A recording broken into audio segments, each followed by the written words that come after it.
Donc je vais tout de suite céder la parole à Monsieur Eugène Larcher, qui est président de la communauté d'agglomération de l'espace sud Martinique et qui a été un des partenaires du projet, donc il nous a fait confiance dès le début et qui est un des partenaires du projet, étant donné que l'espace sud donc, est la zone d'application privilégiée du projet CARIPSAT avant de généraliser les méthodologies et ce qui a été mis au point donc, sur l'espace sud, sur l'ensemble de la Martinique d'une part, et aussi pour certaines thématiques, sur certaines îles de la Caraïbe. Monsieur Larcher, s'il vous plaît.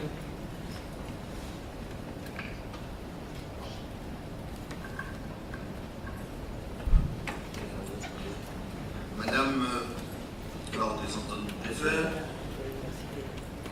Monsieur le directeur des services déconcentrés de l'État, Monsieur le directeur de STG Internet Caraïbes 4, Madame la présidente de l'UAG, Monsieur le représentant de l'IRD, Mesdames et Messieurs.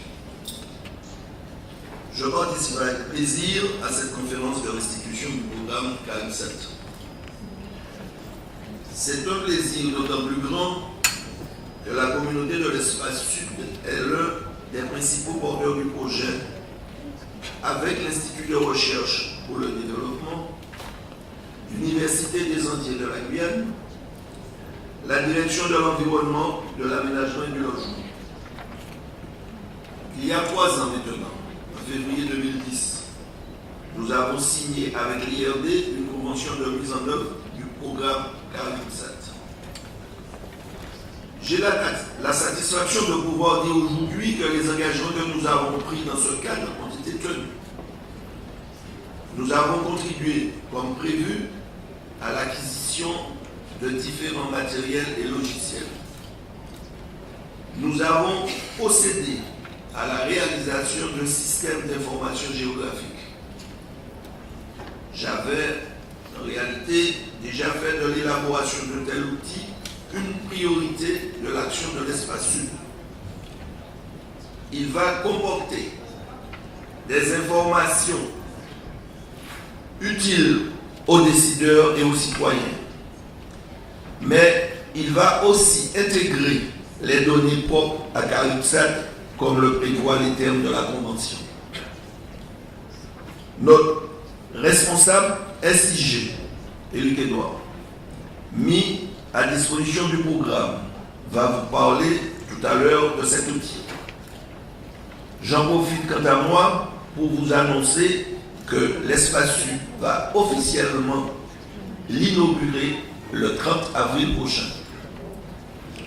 J'apprécie évidemment que le territoire sud ait constitué un espace d'application privilégié de nombreuses actions mises en œuvre par CARIPSAT, un programme de développement durable qui vise à la préservation de la biodiversité terrestre et marine, de même qu'à la gestion des risques et des impacts des changements climatiques. Avec la croissance démographique qu'il connaît, le territoire sud est de fait au cœur du défi du développement durable. Un défi que notre communauté cherche à relever à travers l'élaboration de son schéma de cohérence territoriale, de son programme local de l'habitat et de son plan climat-énergie. L'état des lieux réalisé par CARIPSAT grâce aux images satellitaires est quant à lui particulièrement utile. Nous sommes bien sûr attentifs aux données recueillies quant aux dynamiques physiques littorales, au suivi de la santé des récifs coralliens, à l'impact de l'ouragan Dine sur la mangrove de Génipa ou encore aux effets des actions anthropiques, qu'il s'agisse de l'aménagement, de l'urbanisation ou bien de la pollution. Ce que je veux en outre souligner ce matin, c'est tout ce qui a fait de ce projet une vraie démarche de développement par-delà même son contenu. Je pense d'abord à l'importance accordée à la recherche, au débouché à l'emploi. Il faut se féliciter à cet égard de l'implication de nombreux chercheurs, mais également de la place réservée à des étudiants de l'UAG. Je pense ensuite à la logique de collaboration et de cohésion, celle qui a vu l'instauration de partenariats entre organismes publics, entreprises, associations, services de l'État et un établissement public de coopération intercommunale comme la communauté de l'espace sud. Je pense enfin à un élément important dans une zone géographique comme la nôtre. C'est la logique de multi-appartenance et de coopération qui a prévalu dans ce projet. C'est d'avoir pu appréhender des problèmes locaux en se situant concrètement à une double échelle caribéenne et européenne. Il reste à travailler à l'émergence d'une gouvernance efficace de véritable observatoire de l'environnement à l'échelle de la Caraïbe. L'enjeu est de permettre aux décideurs locaux de disposer dans une région soumise à tant de risques naturels de nécessaires outils d'anticipation et d'aide à la décision. De facilitateurs aussi en matière de coopération dans des domaines où cela s'avère absolument indispensable.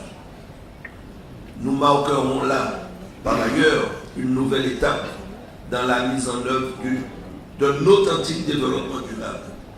Un développement durable porteur de solides perspectives pour notre jeunesse. Merci de votre attention et bonne conférence à toutes et à tous.